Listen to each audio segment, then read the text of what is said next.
Sneakers and Cleats, the podcast. Welcome back to the Sneakers and Cleats podcast. It is Monday, July 29th. This is episode 120. A lot has happened since we last spoke to you. The Cowboys injury that already rocked their team. Chuck McIntyre turning another year older. Happy birthday to Chuck. Happy birthday, Chuck. Thank you, guys. Wemby and Team France won their first game. We'll talk about that a little bit. Plus, we got Team USA won their first game. I'll talk about that as well. And Wemby had a sit-down interview with some French media, said some interesting things about San Antonio, so we'll bring that up as well. Chuck McIntyre, Don Harris, Matt Roy on tap. Guys, how are you? Great. Hope you had a good weekend, Matt. I was here. So I was here all weekend. I had a great weekend. I was turning Cowboys stuff on Saturday, anchored the news 5, 9, and 10 last night. Yeah, I mean, pretty much as good as it gets, you know? Gotta like that this time of year for sure. There's no shortage of stuff to talk about, too, which is nice. Don, anything fun happened this weekend? Go run like 7 miles like you tend to try and do? I just got back into it, and it hurts. It hurts. My hips. Oh, God. Chuck and I were talking last night. When you get older, it's the muscle mass that you lose. And my legs and hips are just skinny and weak. It's awful. I'm not even 30 yet, and I feel that way. So I guess it doesn't get better with age. Depends. If you're David Chancellor, it just keeps getting better and better. David Chancellor looks great. Yeah. David Chancellor's a freak. He's in that club with Tom Brady and Ages in Reverse. Who's the other guy? Rob Lowe. Oh yeah. Yes. They're all in that club. John Tom Cruise Stamos, at the Olympics. John Stamos. See Tom Cruise at the Olympics. All right, let's get to some trivia. So, trivia question today is: the Cowboys are tied for third in the most playoff wins in NFL history. Who are the teams that have more, and who is the other team that's tied with them? They have 36, which means there's one team that has 36, two teams that have more. You want us to answer it now? Now, we'll give everyone a couple of seconds to think about it. Do you know the answer right off the top of your head? Got to be the Packers. So. Packers have to be ahead of them, right?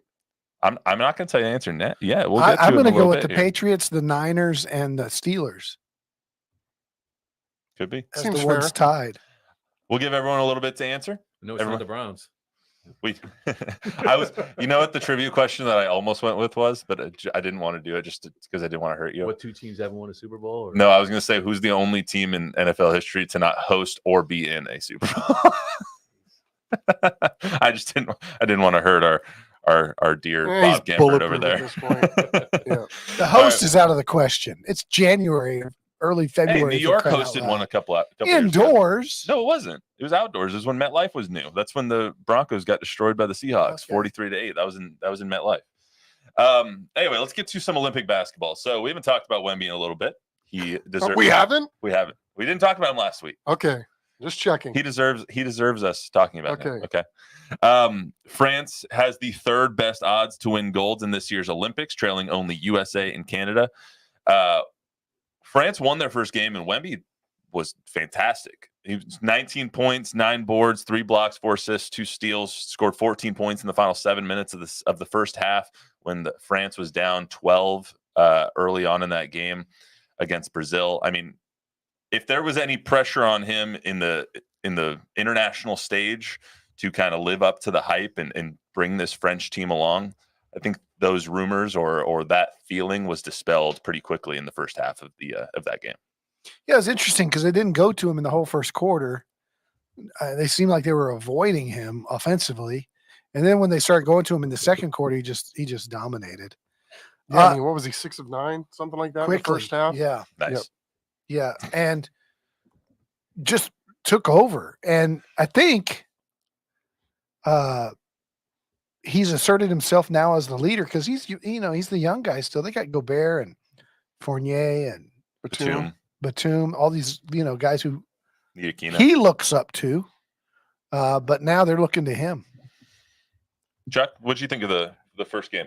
Well, I thought it was a fascinating matchup, and I don't know. There's some of the things that stand out to me were like at the end of the game when the game was in hand, he let one of his guys loose around the basket and was doing a run out, like so he could get a cherry pick at the other end, like they were not going to throw it to him with 30 seconds left to get a dunk or something. I just thought that was funny too. But they have a good team. I mean, I love the high-low stuff they do, or they're trying to do with Gobert. And Victor's obviously a very, very good passer. And, Gobert is a very skilled big man too. That's a very formidable team. You throw in some of these dudes that you just mentioned. Two things that that stuck out to me. One was a tweet from Mike Finger, he's there, right? He's in Paris. He tweeted out something along the lines of, nobody makes it look more difficult to get a 7'4" guy the ball than the Spurs in the first half of the season, except for France, because they just couldn't get it to him early. And I think that has something to do with the floor spacing of when him and Rudy are on the floor at the same time. Yeah, it's probably why they didn't draft Donovan Clingan, because it's very, very similar. You don't want to congest the middle of the paint when you have this alien that can do all of these things on the court. Yeah, and remember last year with the Spurs, he started getting good once he started going down into the low block. And France has him back out. I'm sure Pop and the Spurs coaching staff going crazy because he's playing 30 feet from the basket again for France because they got Rudy Gobert. But, they got so much better when they put his rear end down on the low block. And you don't see him down there much playing for France. It's a little bit of both, though, because we saw that with the Spurs when they took out Zach Collins and he wasn't playing really alongside. He was playing the 5 instead of playing the 4 or playing a 3 a little bit like he did early in the season. When you see that with France and they take Rudy out and he has those non-Rudy minutes, that's when the scoring happens. Yeah. That's when those difference-making plays happen, when he's not pushed outside, when he can actually operate in that mid to low block, and he can operate in the short corner, he can operate on the elbow, all of those things. That's kind of when that's his bread and butter. Yeah. They pushed him out way out the first quarter. He was above the 3-point line most of the first quarter. Chuck, to you, when you watch this international basketball, it's such a different game than the NBA. Do you think it actually benefits Victor to have that physicality that you see in the international game? Because there's smaller guys, 6'8", 6'9" guys that are guarding Victor that are just trying to beat him up, and he's taking it and kind of going. I mean, anything that you can do in a competitive situation, I think, is going to help him long term. And when you're playing with your country's flag on your uniform, you're going to get usually people's best effort. So I don't see how that it could hurt. You can also see how important it is to him, because like even after that volleyball type and one in the first half of that game against Brazil, when he missed 3 times, then finally got it to go, got the and one. He's fired up. When he hit the 3 later in the game, he was fired up. When he jammed over one of the Brazilian defenders right before halftime, fired up. Like, you can see how much it matters to him to have the France on your chest. So I think that goes to your point. You can see his confidence is so much greater than it was when he got here last year. His physicality, he's bigger. He's probably 10, 15 pounds bigger. Some guys believe that he's grown a little bit in height. Scary. He's getting better. He's getting bigger, better, faster, stronger, all of that.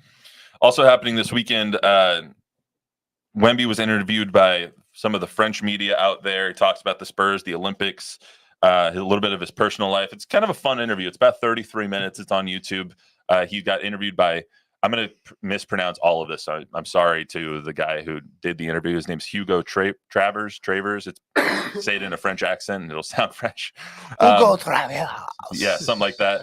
On HugoDécrypte. I said that like more in a Spanish accent than French, but we're in San Antonio. So I'm sorry to Hugo. I think you got it right, except for the last part of it. See, the little accent over the E is for day, and then so the other one's silent. I think you got that. So Décrypte? Yep. Yeah. Oh, hey, there we go. See, I knew I could rely on you. I knew I could rely on you. But anyway, so he did. I can see the mail coming in. That McKinnon guy doesn't know squat. Mail. It is Decrypte Day. You're showing your age now with the mail coming in. Right. Yes. So Victor. So Victor did a. Y'all don't get mail. Yeah. You've got mail. So Victor did an interview with them. I pulled one bite that I thought was really interesting when he talked about his draft day and kind of the reaction and family atmosphere that he's heard and seen from San Antonio since he's been here. So let's play that real quick. When you see this, even then, there's no pressure. You're not like there's an expectation on your shoulders while this is your first season at the highest level of basketball.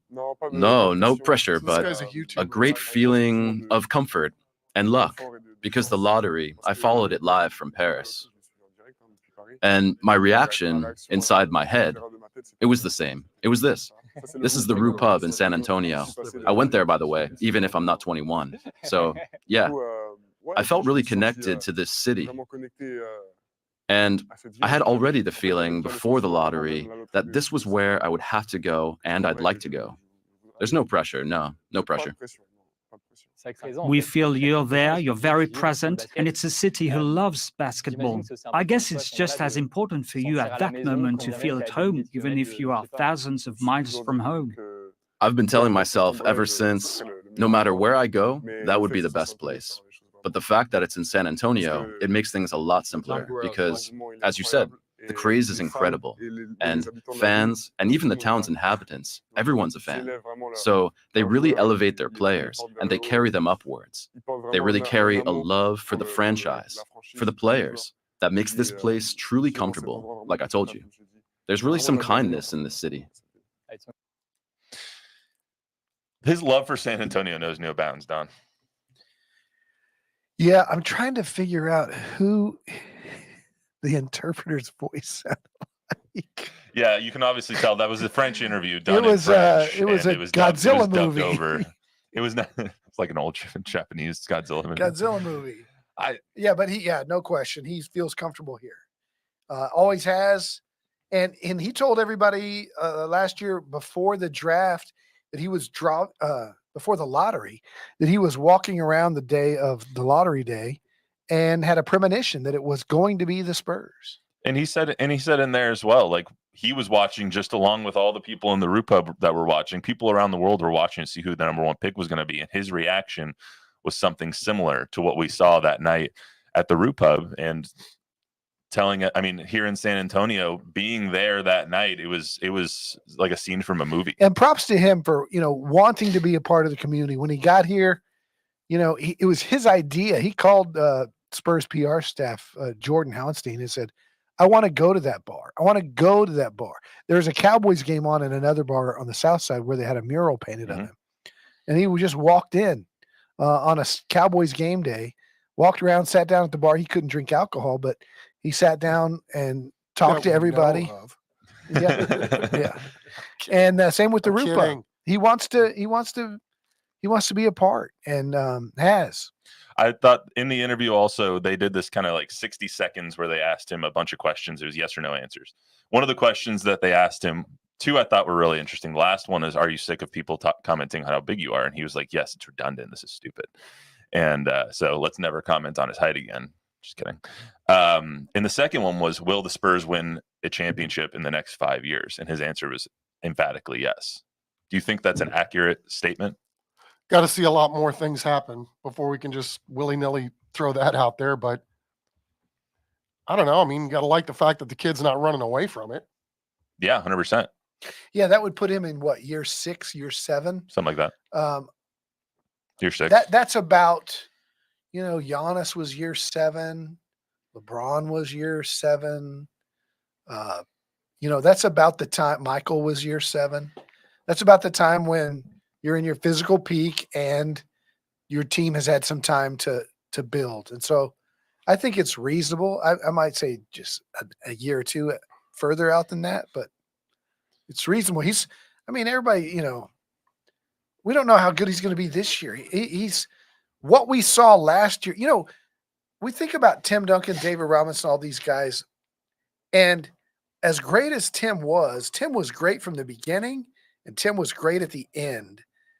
He was really good 03, 04, 05, 06. But not much better than he was in 99, because in 99 he was great. And not much better than he was in 2013, because after we went through all his injuries in the early 2010s, by the time they go back-to-back with the Heat in 13 and 14, Tim was really good. But Wemby has a chance to be so different than he was last year. So much better. And that's what's crazy to think about his his ceiling may not be anywhere what we saw from the guy last year. Yeah, they also asked him, like, do you think you'll be an all-star this year? And the answer was yes. Do you think you'll, win this award, Defensive X Player of the award? Year. Yeah, and his answers were yes, because he views them as like things to check off of his list, not, the end goal to win a Defensive Player of the Year, but something that gives you that certain status, and something that he also. See, I see his trajectory more like Giannis than it was Tim's. Like Giannis was a good player, wasn't close to being an all-star their first 3 years. Wasn't close. And then his body started to take shape. He started getting bigger, stronger, faster, all that kind of stuff. Yeah, but Victor could have been an all-star this year. Yeah, I know. So, I mean, if his trajectory is like Giannis's, he's starting in year 3 of where Giannis was, not year 1. Yeah, that's true. That's true. Talk about Team USA real quick. Team USA beats Serbia 110-84. Next game is against South Sudan on Wednesday. I thought it was really funny that they played Serbia. Obviously, Nikola Jokic on that team. I saw the plus-minus point differential. Nikola Jokic played 31 minutes in that game. They were 81-81 when he was on the floor, and they were outscored by 26 points when he was off the floor. 29-3 in like 7 minutes. Yeah, it's so stupid. Plus minus doesn't mean anything, right? Yeah, usually I agree with that, but that one was pretty telling. I was like, oh God, so they're really bad when he's not on the floor. It's one of the many tools that teams use to measure what's going on, and so it's a tool in the toolbox, not to be discounted, by the way. What do you think of the Team USA performance? They were obviously against South Sudan, looked like absolute poop. They looked like crap against Germany. They looked pretty bad in their exhibition games. They come in, KD goes off for 23 in 17 minutes, I believe it was. Jason Tatum didn't even play. So what did you think of the performance, Don? I thought KD was great. I watched it. I got to a rough start. And then, LeBron and KD's international experience is invaluable. KD is the greatest American basketball player of all time in international competition. LeBron may be a close second, but KD's already the all-time leading scorer in Olympic competition. This will be his 4th gold medal. If he gets it, that'll be the most by anybody. LeBron did sit out a couple, but Durant, Pop told me in 21, we don't win the gold. He told me this. He said, had Kevin Durant been on any of the other 3 teams in the medal round, whatever team that was would have won the gold medal. Whether that was Serbia, I don't remember all the teams that were in the medal. Australia, Luka's team. Who does Luka play for? Lithuania? Isn't it Slovakia? Slovakia. Yeah. If you take Kevin Durant off our team and put it on one of those other 3, that's the team that wins gold. He was that good in 2021. And then boom, with nothing. He hadn't played in months. Yeah. He comes, no warm-up game, nothing. He comes off the bench and just goes 8 for 8.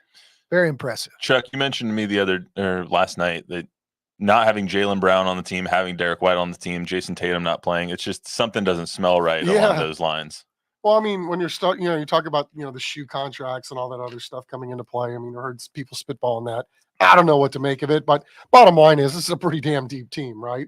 Oh, yeah. Only some guys are going to play and some guys aren't. And I have a feeling that the rotations are going to be different game to game. Yeah, absolutely. That's how it always is, too. They have minus 550 odds. When you equate that out, it's about 85% of the time. If you extrapolate this out, play it 1,000 times, they would win 85% of the time. Canada's number 2 in the odds, plus 900. France, number 3, plus 1,200. Germany, 1,800. And then you get into Serbia, Australia, Greece. Do you think that this is, if I gave you a chance to say Team USA or the field, who would you take? I would take Team USA, but less than I would in most years. I mean, it's not because of them, but everybody's good. Germany's really good. Yeah. Canada's really good. France, I think, is going to be good, but I'm not as high on France as I am on Germany and Canada. I really like Germany. Yeah, if you're giving me the field or the U.S., I would take the field. But even having said that, I wouldn't be very sure. I haven't seen the odds on it because I know there's a bet out there, USA or the field, but I think I would take the field. Like it feels like one of those years where it's like USA could come out and have a bad game in the quarters or the semis and get upset by Germany or a Canada. Canada is so talented. Look at all the NBA talent that team has on their They roster. got Shea. They have SGA, they have Jamal Murray. Like they are just so deep. And then you look at Germany with the Wagners. Yeah. So Here's the it's going to deal. be very Die entertaining Wagners regardless. and Here's what's interesting. Ausgezeichnet, yeah. That's why I rely on him for the French pronunciations because I don't know what he just said. If there's a 7-game series That or was whatever, German. I know that was German, but Yeah. still, it's European. Okay. Yes. Anyway, go ahead. if there's a 7-game series or something, it's always going to be the U.S. But you have the chance of there being that Villanova Georgetown moment Yeah, it's one game. where Shea just goes off and has just one unbelievable game, and in the medal round, and then you're out.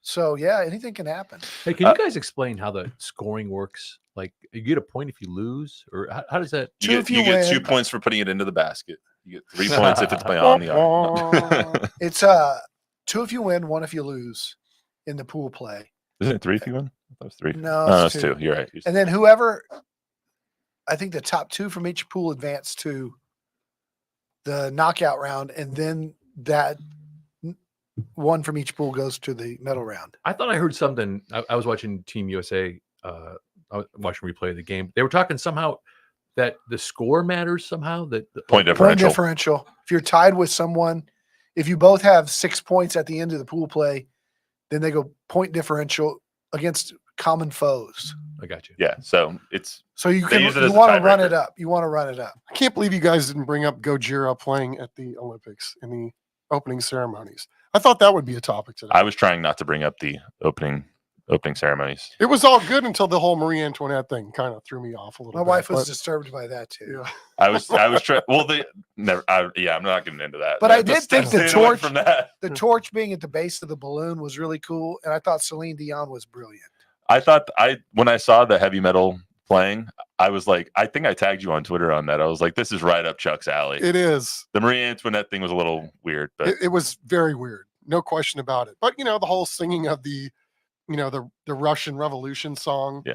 The old one that they were laying the beats down to. Thought it was cool with the castle. And it was very, very heavy metal.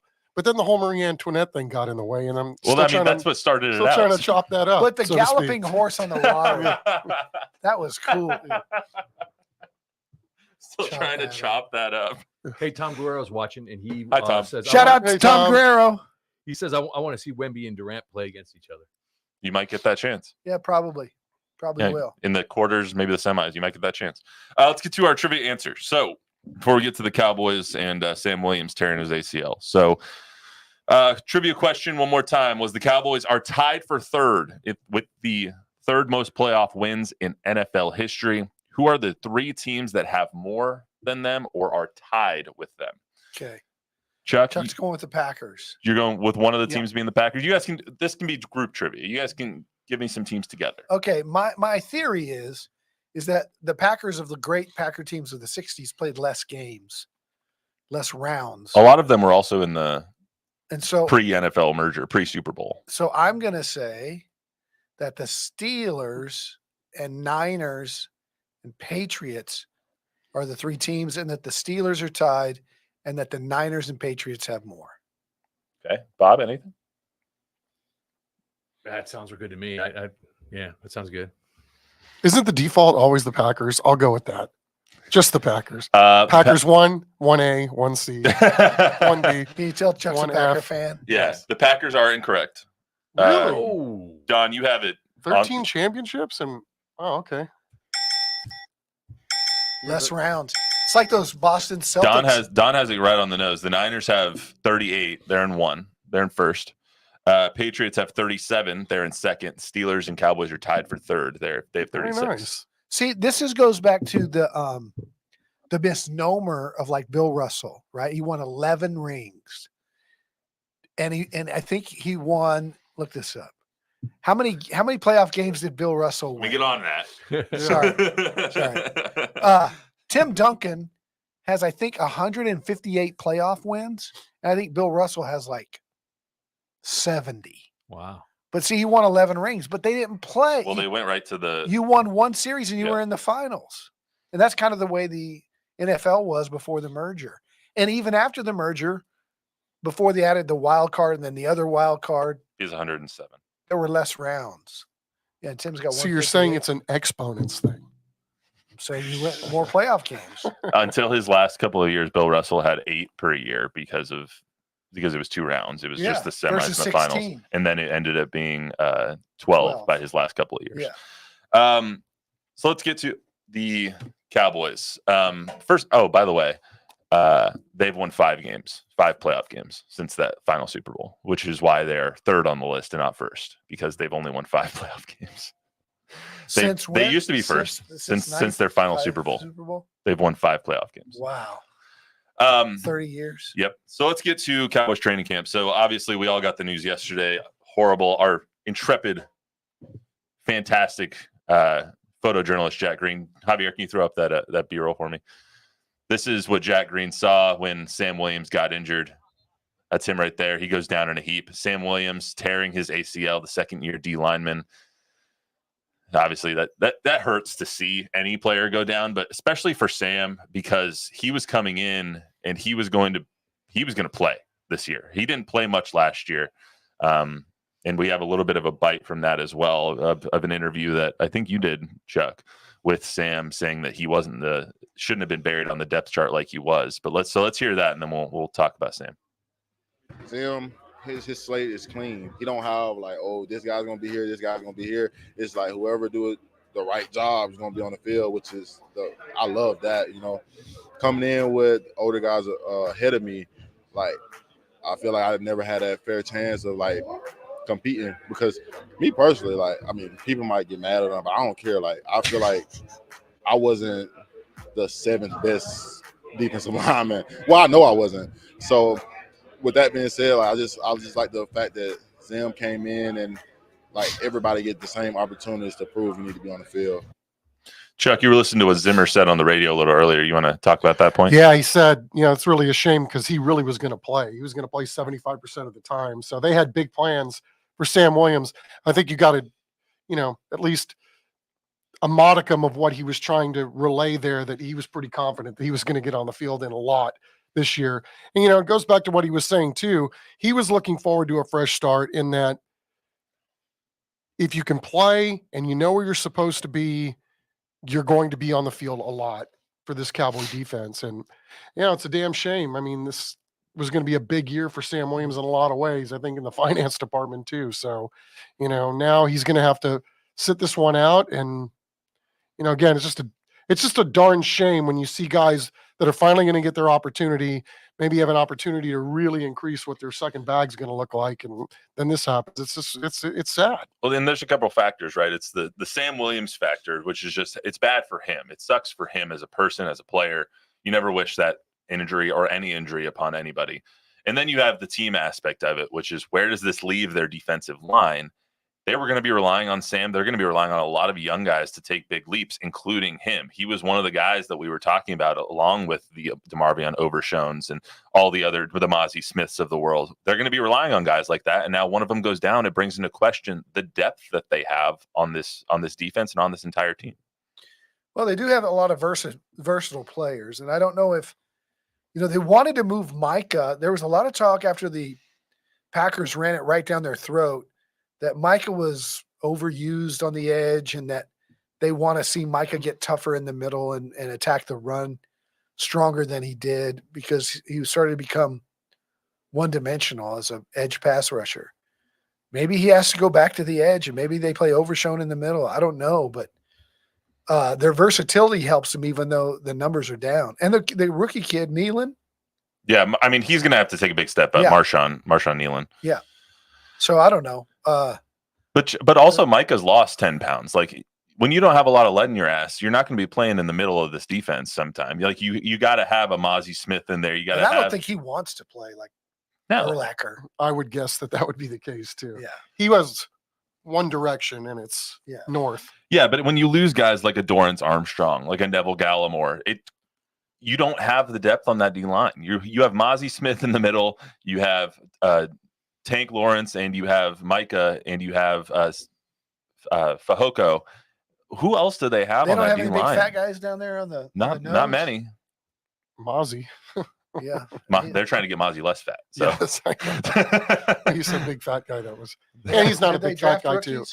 He'll make a leap Couple. too. I mean, again, luckily this happened early in camp, but this is what happens, right? I mean, you go through training camp, you're trying to figure out what you are, and there's going to be some pairing as we go through this thing, and some of it's not because of just guys aren't good enough to make the team. You also just can't be surprised when in a week, 2 weeks, 3 weeks, when cuts start being made, that they bring in a couple of DNs or they bring in some backup, because one, they need bodies, but two, they need guys that can relieve Micah, because you saw late last year, Micah got tired. He's a beast. He's a lion. He's going to go out there and give you his all, but he can only do so much. He needs a blow every once in a while. And when you bring in those other guys, then you can give him a chance to rest. Well, that's where Cowboy fans can rest easy, because they have full confidence in their general manager, Jerry Jones, that he knows all of the players around the league and knows exactly the answer. Speaking of Jerry Jones, he sat down with our Zach Hedrick yesterday, I believe, and he talked a little bit about Dak Prescott's contract. He was asked by Zach, do you need to get Dak done now? This was his answer. It doesn't have to be now. And to his credit, Dak is in here full blown, because all players with contracts to lever in a negotiation don't necessarily come into camp. Well, here Dak is in camp, getting ready to be what we all want him to be, and that's have another year even better than last year, if that's possible. You know, Jerry has been talking a lot. Yeah. That's his third interview we've seen with him. He talks himself in circles, though. Here's what he said at the press conference. He said, "We're all in for this year." Quote, Dak has his contract for this year. So why don't we all just narrow the focus to right now? Stop thinking about what's 2 and 3 years down the road, and let's see what we can do this year. That told me, okay, he wants Dak to play this year without an extension, and we'll talk after the season, because he also brought up the playoffs. Let's look at this playoff season, is what he said, and see what happens in that. Okay, so Dak's going to play the whole year with no extension, see if he wins a playoff game, and then you match whatever offer he gets. That's what it sounded like. And then the next day he goes and says, we're talking. I'm talking to Dak's people. So the only thing that I can think is happening is, okay, we're talking. If you'll come in at $40 million, we'll sign you. But this 55, 60 stuff, then we're going to wait and see. That's my guess. But I don't know if they're not going to be offering lower than 50. Whatever the number is, Tua gets signed, all these guys are getting signed. But Jerry's like, okay, no, we're going to see what happens this year. But the difference with those guys, Tua and Jordan Love, those guys are getting their first bag. Yeah. Dak's already gotten his first bag. So, I mean, you're building your roster out based on, okay, Jordan Love now gets his deal. Tua now gets his deal. Now you're basing the rest of your roster on what are those years going to look like now that those guys have signed their long-term deals. It's kind of hard to do that if you're the Cowboys, if Dak is now looking for another bag that's in the same neighborhood as the first one he got. What if I gave you – sorry, go ahead. The other thing that Jerry brought up Saturday, I think, was that he knows better than anyone what revenue is going to look like and what cap's going to look like. He says, right, salary cap never goes down. He goes, well, it went down in COVID. And then he hinted at the $12 billion judgment against the NFL by the Sunday Ticket lawsuit. That if they have to pay $12 billion, he was like, maybe the cap's not going up 2 years from down the road. Now, it just might be an excuse for him to not pay Dak, but that was he was hinting at. Like, I know better than anyone. Like, the Dolphins give to a 55. That's great. But I know better that something's come down the pike that's not what the cap's going to be. Like, maybe they lower the cap because the revenue is going to go down. I also am I just sit there at night and think of scenarios like this. What if they're trying to do something similar to what the Chiefs did? The Chiefs signed Patrick Mahomes to a $450 million contract for 10 years.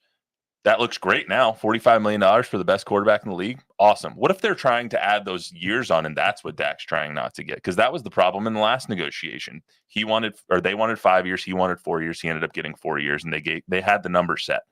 This time, the number is also a question, but the years could also be a question, because what if him knowing the salary cap, as he says he does, he wants him to get 6 years for 55. Okay, now you locked that in. So when the next 10 people come up and try and get their bags in the next few years, the Caleb Williamses of the world, the Jaden Danielses of the world, when they try and get those bags, then you're going to have Dak locked in at 55 He's for going 6 into years. year 9. I understand that. I'm just painting a scenario for you. How much longer do you think he's going to play? I mean, probably a good 7-8 years. Yeah, I mean, I think they need to take care of CD first and then worry about the rest of this stuff later. If it happens, it happens. That's going to happen. I mean, CD's going to get done. I think I've come to that conclusion Yeah. that CD's going to get done here in the next 2 weeks. I think so too. I would highly doubt that they're not going to sign CD, even though I was pretty skeptical last week. I Bob, mean, he's anything? earned the right to get that money. Just a Spurs fan said this Cowboys fan is tired of these Jerry Jones Cowboys. I'm ready for my own NFL team in San Antonio, Austin area, the Texas Rattlers. Okay. This Rattlers. We would take We that. all are. Never going to happen. Unfortunately. How many times? Anything else, Bob? Just analysis from me. Oh, I think Browns fan. I think this may very well be one of the worst Cowboys teams, like almost would go all the way back to what was the Herschel Walker right in that time. I mean they look Late 80s. really bad to me. Yeah. No, what did I say? What did I say? What did I pick him to go? I don't know. We haven't done it yet. Okay. Are we gonna do that? What do you think? We're going to do that eventually. Like 6-12. 6-11, Is it 18 games this year? 17 games. 6-11. Hell 7-10. hath no fury like guys playing for a bag, dude. We'll see. The team's not that much different than it was. They're not that much different. They said this is a good team. It's not a 12-5 team. I don't think it's not a 13-4 team. I don't think, which just sounds weird. 17 games just sounds odd, but 13-4 just doesn't sound like a record you should have. But I digress. They're a 9-8. They're a 10-7 team. That's what they are. It depends on the injury situation, because they don't have any depth. They have no depth on this They entire have team. no running back. That speaks to the depth. They have Chuck, depth. They Chuck, just you have getting young sick on depth. us? Pardon me? You getting sick on us? I am. You Yes. can't get sick before your vacation. Chuck. You got it. No, This that's room the is goal. too Get small. sick before you get to vacation. Then vacation, you're healed up. Hey, We'll pick- real quick, shout out to Sean Elliott, right? I saw you. Oh, yeah. yeah. Shout out Sean Yeah. Elliott. Get well soon, Ninja. Yeah. You want to say what happened real He quick? had, this is the kind of a cool story in that everything's turned out okay so far. His Apple Watch warned him that he had an irregular heartbeat, and his wife, after a couple weeks of him saying this is weird, why don't we go to the doctor? And he's got atrial fibrillation, which can cause stroke. So they shocked his heart back into a regular rhythm, and he's doing better. Shocked him. Yeah. Well, happy that Sean is okay. I saw that last night when we were in between shows, I think. I want to, if you've ever gotten that, mine wasn't irregular heartbeat, but I went on a run and I came home, cooled down. It was 105 out. It was like 2 summers ago. And my heart rate, I didn't know it, but my heart rate had stayed high. So my resting heart rate's, 60s, 70s. And it was like, when I run, it's 145, 150.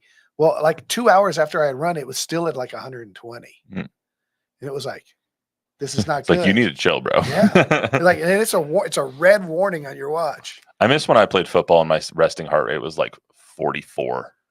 It was just- Mine just tells me to. I was just it's chill time all for the bourbon all and day. cigars.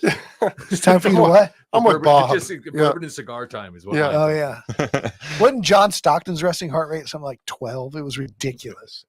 He was in such great cardiovascular. He was always shape. cool under pressure. All right, that's all we got for you today on the Sneakers and Cleats podcast. Remember to download, rate, review, subscribe, give us a 5-star rating, tell a friend, tell an enemy. We'll be back on Thursday. Don won't be here, but Chuck and I will be here on Thursday. We will talk to you guys then. Peace.